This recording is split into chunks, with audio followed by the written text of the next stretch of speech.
Cell divide क्यों होता है, आपने को ये पढ़ना है। सेल डिवीजन चैप्टर स्टार्ट कर रहे हैं, अपना पहला लेक्चर है, तो वाई सेल्स डिवाइड, अपना क्वेश्चन आ रहा है कि सेल डिवाइड क्यों हो रहे हैं, क्या जरूरत पड़ रही है उन्हें।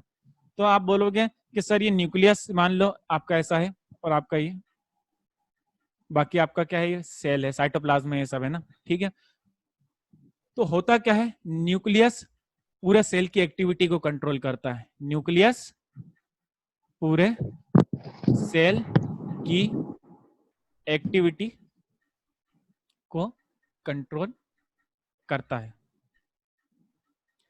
तो एक चीज समझो, अगर छोटा सेल है, क्या बोलोगे, स्मॉल सेल है, तो स्मॉल न्यूक्लियस आपका आराम से उसको कंट्रोल कर लेगा। स्मॉल सेल है तो आराम से स्मॉल न्यूक्लियस उसको कंट्रोल कर लेगा, उसकी फंक्शनिंग को कंट्रोल कर लेगा। और होता क्या है बच्चों कि सेल ओवर द टाइम क्या होता है, ग्रोथ करता जाता है। न्यूक्लियस तो अपना इतना ही था, पर टाइम के साथ साथ जैसे पहले सेल इतना बड़ा था, तो थोड़े बहुत टाइम बाद क्या होता है, ग्रोथ चलती रहती है, उसमें क्या होती है, ग्रोथ होती रहती, ग्रोथ होती रहती, बढ़ता रहता है, तो सेल बढ़ जाता है। न्यूक्लियस तो इतना ही है, फिर थोड़े टाइम बाद सेल ओवर बढ़ जाता है, और न्यूक्लियस अभी भी इतना ही है। तो होता क्या है बच्चों, टाइम के साथ साथ, क्योंकि सेल है ना बढ़ता जा रहा है, टाइम के साथ साथ क्या हो रहा है, सेल बढ़ता जा रहा है, पर न्यूक्लियस उतना का नहीं है। तो हो क्या जाता है कि छोटे से न्यूक्लियस के लिए, इस छोटे से न्यूक्लियस के लिए इतने बड़े सेल को क्या है, कंट्रोल कर पाना मुश्किल हो जाता है। इस छोटे से न्यूक्लियस को बिग या लार्ज सेल को कंट्रोल करना मुश्किल हो जाता है। वो क्या हो जाता है, कंट्रोल करना मुश्किल हो जाता है। तो उस वजह से क्या करता है, ये बोलता है कि यार अब मेरे से संभाले नहीं जा रहा है, बहुत ज्यादा बढ़ गया कारोबार, अब अपन बांट लेते हैं आधे आधे में। तो इसको क्या कर दो, आधे आधे में बांट लो, ताकि वापस से क्या हो जाएगा, मेरा दो छोटे छोटे सेल हो जाएंगे, दो छोटे छोटे सेल हो जाएंगे, और मेरा न्यूक्लियस को मैं थोड़ा सा रेप्लिकेट कर लूंगा, थोड़ा सा तू रख लेना, थोड़ा सा तू रख लेना, तो अब क्या होगा, अपन आराम से इफिशियंटली कंट्रोल कर पाएंगे, ठीक है ना। तो यही है अपना कि बिजनेस बहुत ज्यादा बढ़ गया है, एक अकेला जना संभाल नहीं पाता है, तो बोलता है कि चलो दो अलग अलग सेपरेट वो कर लेते हैं, एक तो संभाल लेना, एक तो संभाल लेना। तो इसलिए अपना सेल भी सिमिलरली ऐसा होता है कि अगर छोटा सेल रहता है तो न्यूक्लियस उसको आसानी से कंट्रोल कर लेता है, उसकी एक्टिविटी को। पर सेल क्योंकि टाइम टू टाइम बढ़ता जाता है और न्यूक्लियस उतना ही रह गया, तो अब उतने छोटे बढ़ता है टाइम टू टाइम इतना, उसमें ग्रोथ होती रहती है। ग्रोथ कैसे होती है, ओवर द टाइम अपनों में ग्रोथ कैसे होती है।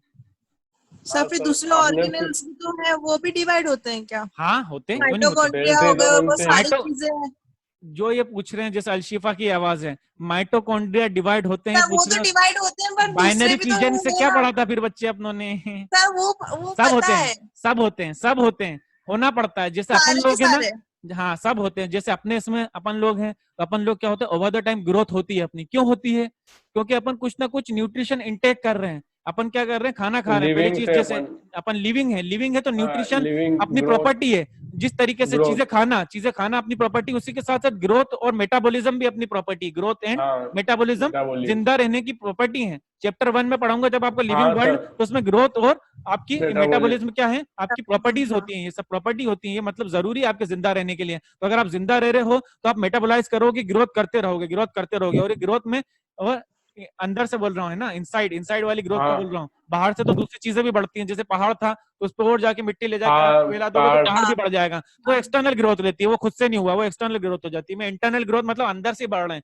ऐसा नहीं बाहर से बढ़ जाएंगे कि मेरी हाइट बढ़ाना है तो मैंने बोला यार कि थोड़ी बहुत टांग वांग ला के देना, नीचे लगा लूं मैं यार, तो ऐसे टांग नहीं बढ़ जाती है। अपन इंटरनल ग्रोथ खुद से होती है वो। तो अपन क्या बोल रहे हैं, कोई लिविंग चीज है तो ग्रोथ तो मेटाबलाइज करती रहती है, एनर्जी यूटिलाइज कर रही है, एनर्जी वेस्टेज हो रहा है, सेल में कुछ रिएक्शन चल रही है, उस वजह से ग्रोथ होती रहती है उसकी, ठीक है ना।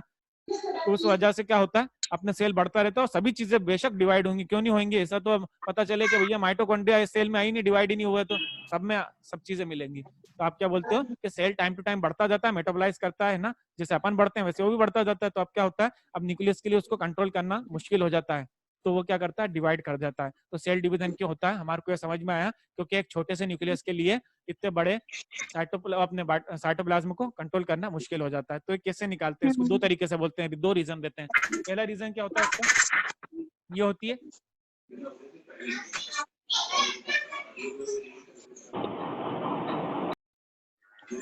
कर्नप्लाज्म थ्योरी होती है। ये किसने दी थी, हर्टविग नाम के साइंटिस्ट ने दी थी। किसने दी थी, हर्टविग के नाम के साइंटिस्ट ने दी थी। कलर चेंज कर लेते हैं, थोड़े नोट्स अच्छे लगेंगे अपने। चलो, इसमें उसने क्या बोला था कि सेल डिवाइड होता है। सेल डिवाइड क्यों होता है? सेल डिवाइड होता है तो उसने बोला था वो nucleo cytoplasmic ratio, nucleo cytoplasmic ratio को मेंटेन करने के लिए होता है, मेंटेन करने के लिए। ये क्या रेशियो हुआ? मतलब nucleus, volume of nucleus upon volume of cytoplasm, ये मेंटेन रहना चाहिए हमेशा। क्या रहना चाहिए? मेंटेन रहना चाहिए। अगर आपका साइटोप्लाज्म बहुत ज्यादा बढ़ गया, बहुत ज्यादा बढ़ गया, और आपका न्यूक्लियस का वॉल्यूम बहुत कम है, तो वो क्या करेगा? सही से कंट्रोल नहीं कर पाएगा, तो आपको क्या है? डिवाइड करना पड़ेगा। तो इसलिए बोलता है जो रेशियो है इनका क्या रहना चाहिए? एक मेंटेन रहना चाहिए, एक मेंटेन रहना चाहिए। ठीक है ना? तो वो कैसे निकालते हैं? आप बोलोगे कैरियोप्लाज्मिक इंडेक्स, इसको क्या बोलते हो? Karyoplasmic index. कैरियोप्लाज्मिक इंडेक्स क्या होता है बच्चों? तो आप बोलोगे के आई, कैरियोप्लाज्मिक इंडेक्स होता है volume of nucleus upon volume of cytoplasm. तो अब एक चीज याद रखना, वॉल्यूम ऑफ न्यूक्लियस तो वही रहेगा, साइटोप्लाज्म का कैसे निकालोगे? तो बोलोगे आप सर पूरा सेल हो गया, ये न्यूक्लियस हो गया, ये न्यूक्लियस हो गया, वॉल्यूम ऑफ न्यूक्लियस हो गया, पूरा वॉल्यूम ऑफ सेल हो गया। और साइटोप्लाज्म का कैसे निकालोगे? तो आप बोलोगे सर सेल में से अगर मैं न्यूक्लियस का माइनस कर दूं, सेल में से अगर मैं न्यूक्लियस का वॉल्यूम माइनस कर दूं, इतना इतना इतना इतना, सेल में से न्यूक्लियस का वॉल्यूम माइनस कर दूं तो किसका बचेगा? साइटोप्लाज्म। ये साइटोप्लाज्म को अपन CYT लिख देते हैं और ये सेल हो जाएगा। ये क्या हो जाएगा? सेल हो जाएगा। तो अपनों को ये रेशियो हमेशा मेंटेन करके चलना पड़ता है कि अगर अपने साइटोप्लाज्म का वॉल्यूम बढ़ रहा है तो हमारे को क्या करना है कि वॉल्यूम ऑफ न्यूक्लियस तो बढ़ता नहीं है, तो दिक्कत आएगी, तो इसको अपन डिवाइड करवा दें ताकि ये वापस से वॉल्यूम जो है इसका साइटोप्लाज्म का वो कम हो जाए ताकि फिर अच्छे से हम लोग कंट्रोल कर पाए। तो पहली क्या थी? कर्न प्लाज्म थ्योरी, जो कि हर्टविग ने दी थी। उसने बोला था सेल क्यों डिवाइड होते हैं? ताकि वो न्यूक्लियो मतलब न्यूक्लियस का, और साइटोप्लाज्मिक मतलब साइटोप्लाज्म का रेशियो जो है वॉल्यूम का, वो मेंटेन कर सकें। तो ये हो गया अपना, इसको देख लो अच्छे से।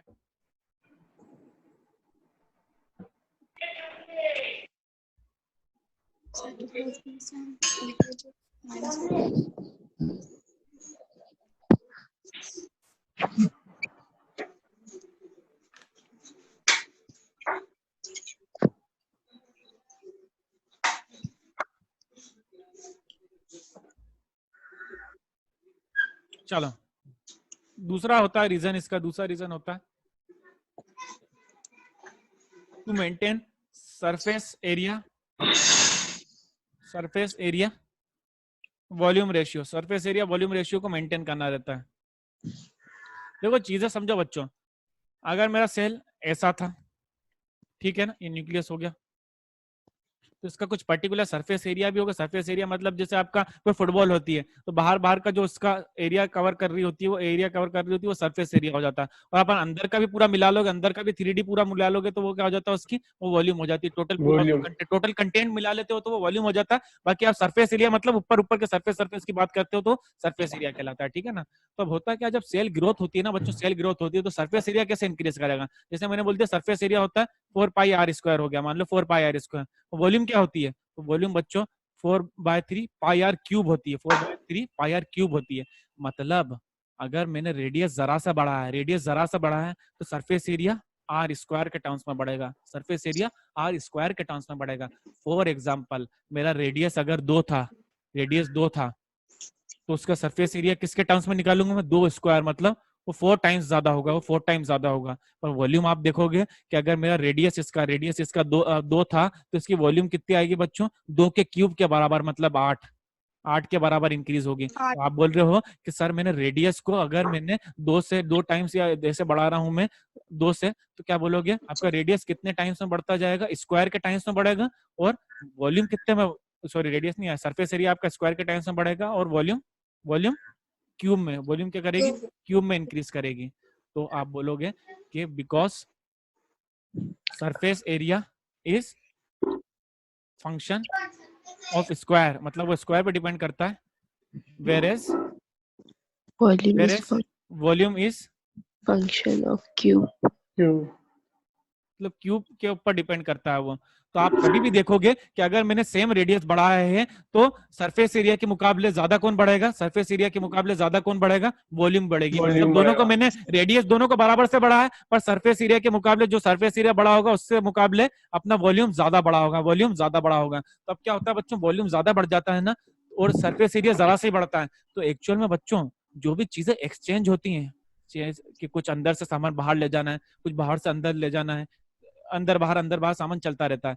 तो आपको क्या करना रहता है, वो सरफेस एरिया से जाता है कि एक पर्टिकुलर सरफेस एरिया से कितना सामान जा सकता है, कितना आ सकता है। तो आपने बोला वॉल्यूम तो इतनी बढ़ गई मेरी, जैसे अपन इधर देख लेते हैं, नीचे आ जाते हैं कि वॉल्यूम तो मैंने सेल की इतनी बढ़ा दी, इतनी सारी वॉल्यूम हो गई इसकी, पर सरफेस एरिया इसका रिलेटिवली बहुत कम बढ़ा है। तो अब इतने सारे सेल को वॉल्यूम को खिलाने के लिए, आप खिलाने पिलाने के लिए अंदर सामान भी लेना है, उसका वेस्ट मटेरियल भी बाहर ले जाना है, और उसके लिए सरफेस एरिया बाहर चीजें भेजने के लिए, अंदर चीजें लेने के लिए बहुत कम है। किसके कंपेरिजन में? वॉल्यूम के। अपने क्या बोला कि सरफेस एरिया जो इंक्रीज हुआ बहुत कम हुआ, पर वॉल्यूम बहुत ज्यादा इंक्रीज कर गई। अब वो ज्यादा वॉल्यूम को हैंडल करने के लिए क्या चाहिए? सामान अंदर बाहर जो ज्यादा करना पड़ेगा। पर सामान अंदर बाहर तो सरफेस से होता है, वो सरफेस फिनोमिना है, सरफेस से अंदर बाहर होता है। वो तो सरफेस तो छोटा सा ही है आपका, तो वो उसको क्या कर पाएगा? भरपूर या पूर्ति नहीं कर पाएगा उसकी। इस वजह से क्या बोला है कि वॉल्यूम बहुत ज्यादा बढ़ गई। अब डिवाइड कर लो भैया, क्या कर लो, डिवाइड कर लो उसको, ताकि आपके दो सेल बन जाए। अब आपका क्या रहेगा? सरफेस एरिया वॉल्यूम रेशियो वापस से क्या हो जाएगा? मेंटेन हो जाएगा। ठीक है ना? तो आप क्या बोलोगे कि सरफेस एरिया वॉल्यूम रेशियो आपको मेंटेन करने के लिए भी सेल डिवाइड होते हैं। तो एक बार हिंदी में अपने दिमाग में खुद से समझा लो खुद को पूरी कहानी।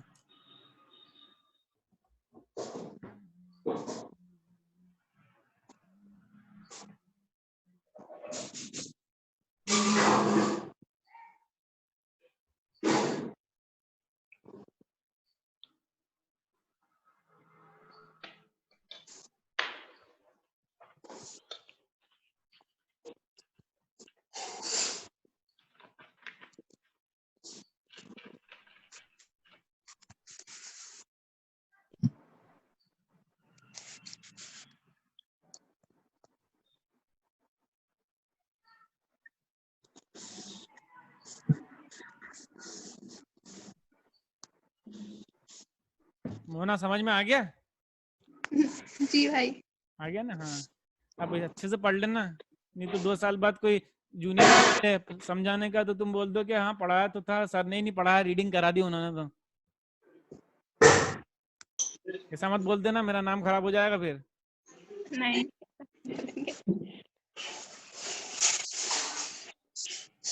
विशाल सर को बताना पड़ेगा, हालांकि हो सकता है उन्होंने नहीं बताया हो ये, क्योंकि ये कोई बताता भी नहीं वैसे भी।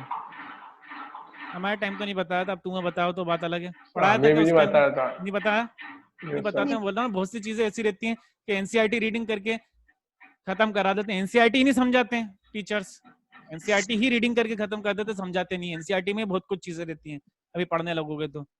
और ये सब चीजें तो कैसे निकलती थी हमारे चैप्टर, तो हमें लगता था छोटा सा ये डेफिनेशन याद करना माइटोसिस मियोसिस की, तो सेल डिवीजन तो हमें मालूम है, सेल डिवाइड होना। अब क्यों होता है, क्या होता है, हमारे क्या लेन देना, होता होगा, अपने तो रट के लिखना थे डेफिनेशन।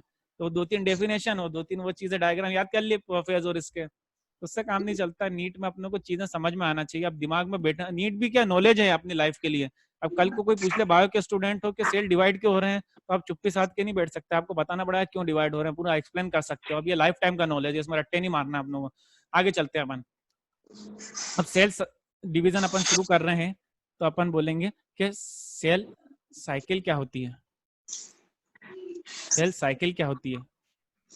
तो आप बोलोगे सर कोई सेल नया नया बनता है, सेल नया नया सेल बना, ठीक है, वो क्या करता है? ग्रोथ करता है, ग्रोथ करके वो बड़ा सेल बन जाता है, ग्रोथ करके वो बड़ा सेल बन जाता है।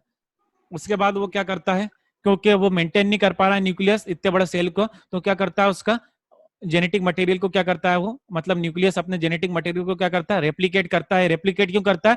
क्योंकि वो बंटवारा करना चाह रहा है, बंटवारा करना चाह रहा है कि हाँ थोड़ा सा मेरे को इसमें भी भेजना है, इसमें भी भेजना है। तो क्या करता है? जेनेटिक मटेरियल उनका रेप्लिकेट करके थोड़ी क्वांटिटी ज्यादा हो जाती है। उसके बाद क्या कर जाता है अपना सेल? डिवाइड कर जाता है। उसके बाद क्या कर जाता है अपना सेल? डिवाइड कर जाता है।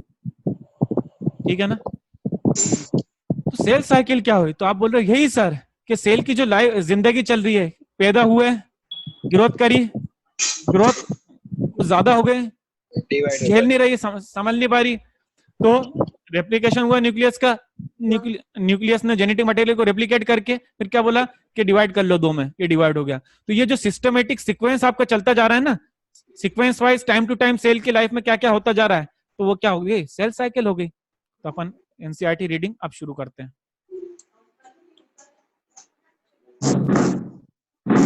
इसमें टफ वर्ड का मीनिंग जो जो आएगा तो ढूंढ ढूंढ के लाते रहा करो।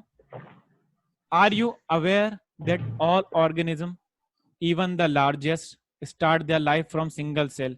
Yes sir. सभी, चाहे छोटा ऑर्गेनिज्म हो चाहे बड़े ऑर्गेनिज्म हो, अपनी जिंदगी वो एक सिंगल सेल से स्टार्ट करते हैं। जैसे इंसान अपन ह्यूमंस हो गए, कहाँ से स्टार्ट होते हैं? जायगोट, एक सिंगल सेल होता है जायगोट, उससे अपन स्टार्ट होते हैं। और आप सोचो आज कितने बड़े हो चुके हैं अपन, ठीक है ना। तो एक सिंगल सेल जिसको आप आंखों से देख नहीं सकते, तो कितनी ब्यूटी है ये बायोलॉजी की कि जिस सिंगल सेल को आप आंखों से तक नहीं देख सकते, उससे आप आज इतने बड़े क्रिएचर बने हुए हो, ठीक है ना। आगे चलते हैं। You may wonder how a single cell, तो वंडर करना चाहिए, पढ़ते पढ़ते फील लाना चाहिए कि हाँ यार हमें वो हुआ, वंडर हुआ कि भैया कि ये कैसे हुआ, क्यों हुआ। बाकी रीडिंग करके आगे नहीं बढ़ जाना, फील करना है उसको कि हाँ, you may wonder how a single cell then goes on to form such large organism, बड़े बड़े ऑर्गेनिज्म कैसे बन जाते होंगे। तो आप बोलोगे growth and reproduction are characteristics of cell. मतलब किसी भी सेल की प्रॉपर्टी क्या है कि वो ग्रोथ भी करेगा और वो रिप्रोड्यूस भी करेगा, मतलब वो बढ़ेगा भी सही उसके कंटेंट के टर्म्स में, और साथ ही साथ वो रिप्रोड्यूस करके नए सेल्स भी बनाएगा। तो ये कैरेक्टरिस्टिक्स हो गई सेल्स की। अच्छा चलो अपन थोड़ा सा एनसीईआरटी से हट के चैप्टर 1 का अगर और रिवाइज करें, अपन अभी पढ़ा ही नहीं है चैप्टर 1, फिर भी उसका मैं बताऊं अगर आपको। तो देखो एक चीज हो गई, मान लो अमीबा है, आपका अमीबा है, इसकी अलग अलग कॉन्टेक्टाइल वैक्यूल आप लोग बनाते रहना, ठीक है ना। तो जैसे अमीबा है आपका बच्चों, क्या है? सिंगल सेल है। अमीबा क्या होता है? सिंगल सेल का होता है। तो ये डिवाइड करेगा, एक सेल है, सेल ग्रोथ करेगा और डिवाइड कर जाएगा, डिवाइड कर जाएगा वो। दो डॉटर सेल में डिवाइड कर जाएगा, दो डॉटर सेल में डिवाइड कर जाएगा, दोनों बराबर होते हैं ना, मेरे से बन गए ऐसे, पर ठीक है। तो अमीबा एक सेल है, एक सेल ग्रोथ कर रहा होगा, डीएनए रेप्लिकेशन कैसे होता है वो तो बात की बात है, उसमें अभी इसमें नहीं पढ़ेंगे अपन। अपनों ने क्या बोला, डिवाइड कर गया ग्रोथ करके, तो एक सेल से दो सेल बन गए। तो अब आप इसको सेल डिवीजन बोलोगे क्या? क्योंकि एक सेल डिवाइड होकर दो सेल बन गया, तो आप सेल डिवीजन बोलोगे यार, आप बोलोगे इसको क्या, रिप्रोडक्शन बोलोगे क्या? क्यों रिप्रोडक्शन बोलोगे कि इसने पेरेंट सेल ने डॉटर सेल बना लिया, parent cell daughter cell. Sir दोनों ही बोलेंगे। दोनों ही बोलेंगे। आप पहले की क्लास अटेंड कर चुकी हो ट्रायल की, इसलिए बोल रहे हो, बाकी लोग बोले यस सर दोनों ही बनेंगे। बात तो एक ही है, बात तो एक ही है, हाइट हुआ और रिप्रोडक्शन हुआ उसका। बात तो एक ही। अपन क्या बोलेंगे, सिंगल सेल डिवाइड हो, अगर सिंगल सेल ऑर्गेनिज्म है, सिंगल सेल ऑर्गेनिज्म है मतलब उसमें मैक्सिमम ही एक सेल होता है। जैसे अमीबा हो गया, आपने क्या पढ़ा था, प्रोकैरियोट्स, प्रोकैरियोट्स में क्या हो जाते हैं, बैक्टीरिया हो गए, प्रोकैरियोट्स में क्या हो गए, बैक्टीरिया हो गए। वैसे ही आपके क्या थे, यूकैरियोट में कौन से सिंगल सेल वाले होते हैं, यूकैरियोट में सिंगल सेल वाले कौन से होते हैं? यीस्ट भी एग्जांपल है। यीस्ट तो है, पर सिंगल सेल वाली किंगडम कौन सी होती है? प्रोटिस्टा में। इन दोनों में क्या होता है कि सारे ऑर्गेनिज्म एक सेल के बने होते हैं, सारे ऑर्गेनिज्म एक सेल के बने होते हैं। तो इससे क्या होता है कि वो डिवाइड कर रहे हैं तो डिवीजन भी हो रहा है, साथ ही साथ एक्चुअल में वो दूसरे ऑर्गेनिज्म भी बन गए, क्योंकि ये एक सेल का नया ऑर्गेनिज्म, ये एक सेल का नया ऑर्गेनिज्म बन गया। तो सेल्फ डिवीजन ही उनका रिप्रोडक्शन होता है। हाँ, अपन क्या बोलेंगे, in single cell organism, single cell organism, ठीक है ना। Cell division itself is the mode of reproduction.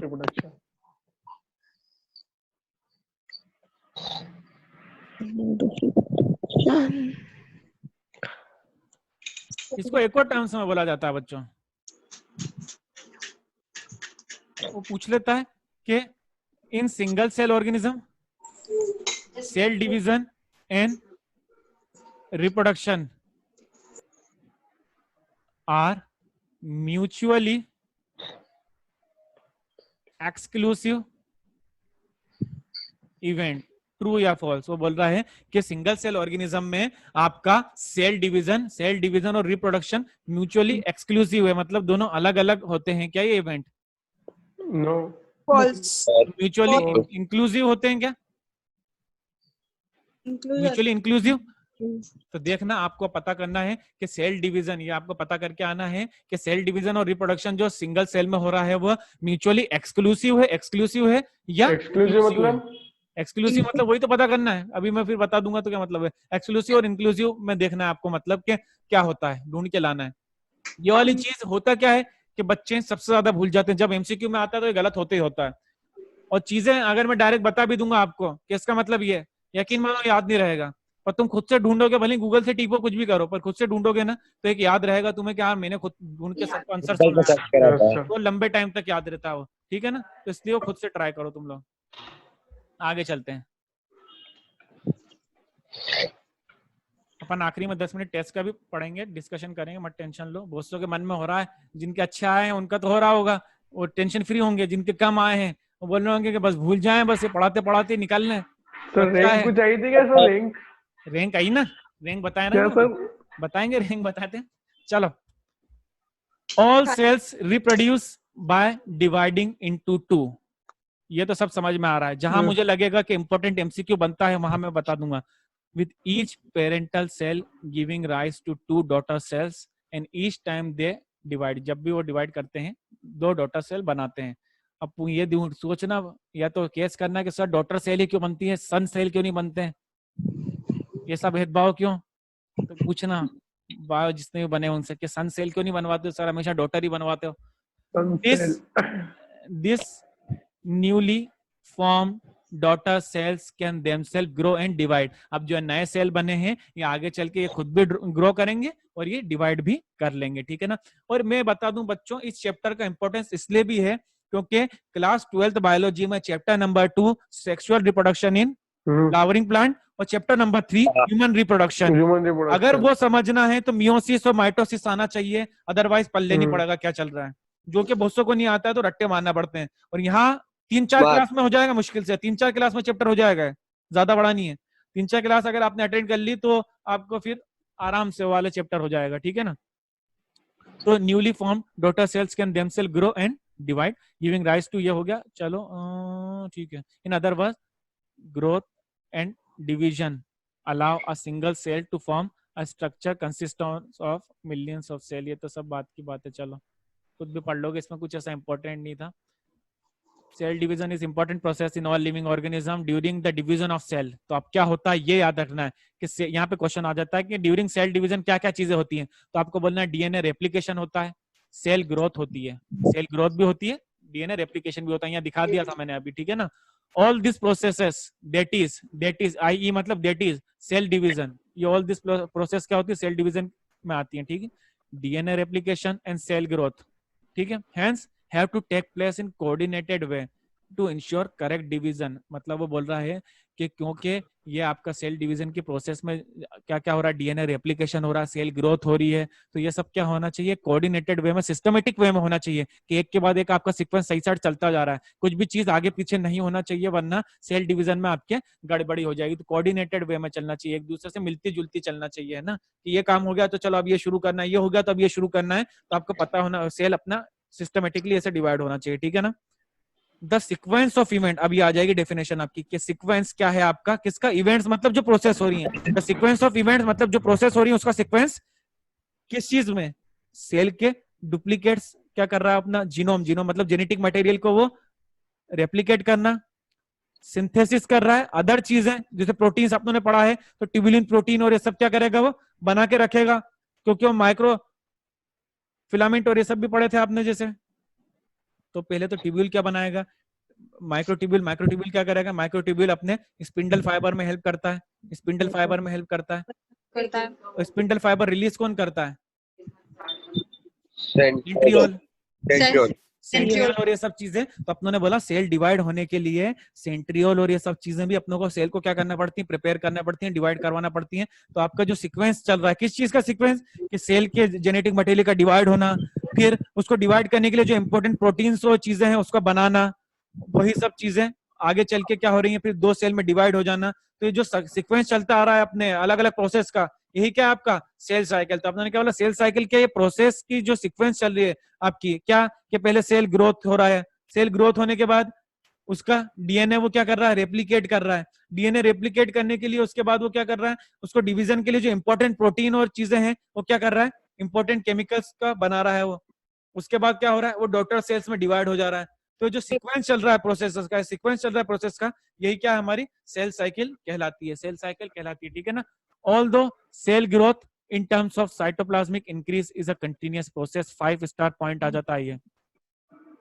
Cell growth देखा जाए तो साइटोप्लाज्मिक इंक्रीज के टर्म्स में अगर आप बात करोगे तो हमेशा होता रहता है, मतलब भले सेल डिवाइड कर रहा हो नहीं कर रहा हो, सेल डिवाइड कर रहा हो या नहीं कर रहा हो, पर सेल ग्रोथ तो होती रहेगी, मतलब उसका साइटोप्लाज्म क्या होता है, बढ़ता रहता है। यही तो अपनों ने देखा था, यहाँ मैंने बना के बताया था आप लोगों को बच्चों, तो मैंने देखो दिखाया था आप लोगों को नीचे, चलो यहीं पे बता देता हूं मैं, क्या सेल आपका बढ़ रहा है, ये सेल आपका बढ़ रहा है, तो क्या है साइटोप्लाज्म उसका बढ़ता रहता है, भले आपका न्यूक्लियस नहीं बढ़ रहा है, अभी डिवाइड नहीं हो रहा है, अभी डिवाइड नहीं हो रहा है, पर आपका जो ग्रोथ हो रही है किसकी, साइटोप्लाज्म का जो इंक्रीज हो रहा है वो हमेशा कंटिन्यूस चलता रहता है, वो कंटिन्यूस प्रोसेस है। तो अगर ग्रोथ इन टर्म्स ऑफ आप साइटोप्लाज्मिक इंक्रीज के बारे में बात कर रहे हो कि साइटोप्लाज्म इंक्रीज हो रहा है, तो उस टर्म्स में अगर ग्रोथ की बात कर रहे हो तो क्या होता है, वो कंटिन्यूस प्रोसेस है, लगातार चलती रहती है, ठीक है ना। पर हाँ, रेप्लीकेशन और अपना डीएनए रेप्लीकेट जब होता है ये एक पर्टिकुलर स्टेज में होगा, ये एक पर्टिकुलर स्टेज में होता है, ठीक है ना। तो आज के लिए अपन इतना ही पढ़ते हैं। अब बाकी लोग सोना अपनों ने तो टेस्ट दिया नहीं था, सेशन लीव कर सकते हो आप, आज के लिए इतना ही है, बाकी कल से कंटिन्यू करेंगे अपन, टेस्ट की बात कर लेते हैं, चलो अब अपन।